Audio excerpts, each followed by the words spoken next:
When done properly, the internet, screens, and particularly social media can provide 5 essential elements of adolescent well-being: a sense of control over one's environment, individuation, self-expression, a connection to others, and acceptance.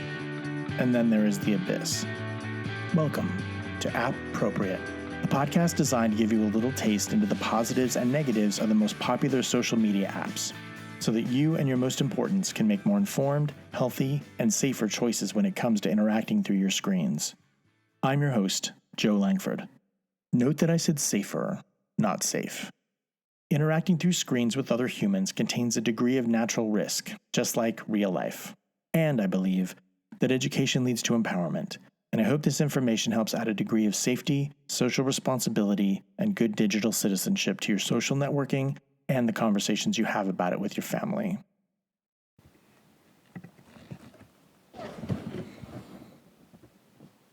Today's episode is about Yolo. Yolo is most widely known for the now decade-old acronym of the phrase, "You only live once." Similar to Carpe Diem, but with a somewhat irresponsible dynamic of embracing risky behavior folded into it.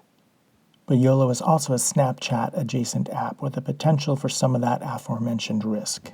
Yolo is an anonymous question-and-answer app that's become notably popular since dropping in the spring of 2019. The primary catalyst for its popularity is because it's designed to, in fact, only works with Snapchat. Yolo links with Snapchat, allowing users to share comments and ask or answer anonymous questions or get feedback on a Snapchat story.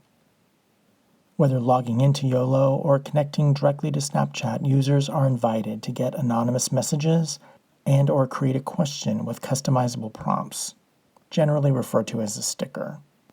Once a prompt is added to a Snapchat feed, other Snapchat users, whether they have Yolo or not, are able to respond to the question. Yolo then tabulates the answers, and the person who posted the prompt can decide whether or not to share the responses publicly on their story.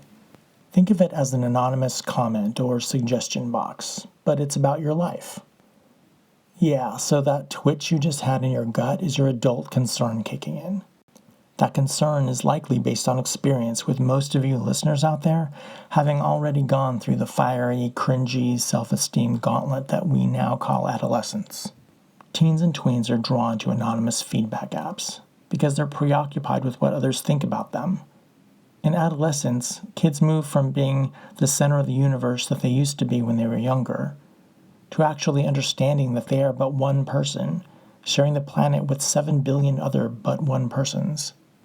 Developmentally, they realize that those others can see them and have judgments about them, and their self-consciousness kicks into gear, which is why they move from the sweet, bright colors of elementary school to the grays and beiges of middle school. They want to fade into the background. And anonymous feedback allows people to learn some of what those others think about them without the audience of those actual others. It feels safer somehow to them, less awkward, they report, despite those risks to self-esteem that they may not be aware of at that age. Apps like Saraha and Lipsy, which is often used in conjunction with Instagram, feed into this as well. And if this sounds familiar, it's because there's a ton of these platforms. Ask FM, Yik Yak, Whisper, Burnbook, TBH. Some of them, by the way, have their own appropriate episodes. Some of the posts can be positive and provide a level of validation and attention that teens and grown-ups sometimes crave. But anonymous feedback platforms are a recipe for bullying, trolls, and hurt feelings. And many of them have been unraveled or been undone after scandals and problems associated with their use. Because anonymity brings out the worst in humans. Everything from name-calling to rumor spreading to hate speech. Yolo encourages positive feedback and claims that users will forfeit their anonymous status if they're caught sending negative messages. Though it's unclear how well Yolo actually upholds that pledge, which raises concern among parents, including myself. Yolo can theoretically be fun, even harmless. It's possible that a particular teen could use the app safely without any problems, though apps that feed into developing teenage brains' craving for approval are manipulative. So this is a call for parents to discuss external validation, particularly that which is gotten from the internet. Kids who are attracted to this feedback and or those who don't understand that seeking that validation are setting themselves up for trouble are at risk. This is also a call to discuss the potential for them to become bullies themselves. Anonymity can allow and even encourage people to say things that are out of character. Words have power, and sometimes kids may not even understand that their comments and feedback are doing harm to someone else. We may only live once, but the internet is forever. And for more tips and tools on how to talk to your kids about healthy digital citizenship, check out the resources on my website, beheroes.net.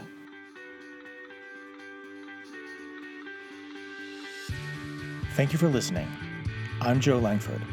I'm a therapist, a sex and tech educator, and a dad, and I specialize in helping families navigate that intersection of adolescence, sexuality, technology, and behavior. More information about me and my work to promote healthy, positive, and safer sexual and social behavior, both online and off, can be found at my website, beheroes.net. The advice presented in this podcast is a form of education and is intended to provide general information about common though broad topics that impact underage people. Specific circumstances and facts may make said advice unsuitable and/or other actions necessary for individuals. This podcast is meant to be an adjunct, not a replacement, for IRL experience, professional advice, and good old-fashioned common sense. In addition, much of the information included here can and most likely will change with time, culture, and the rapid development of technology. BeHeroes.net does not seek nor accept any monetary gain or financial support from any social media platform mentioned. BeHeroes.net is committed to providing quality consulting, coaching, product, speaker, and contracted therapeutic services, advocacy, and resources to clients, visitors, customers, colleagues, and fans. Appropriate is produced by BeHeroes.net.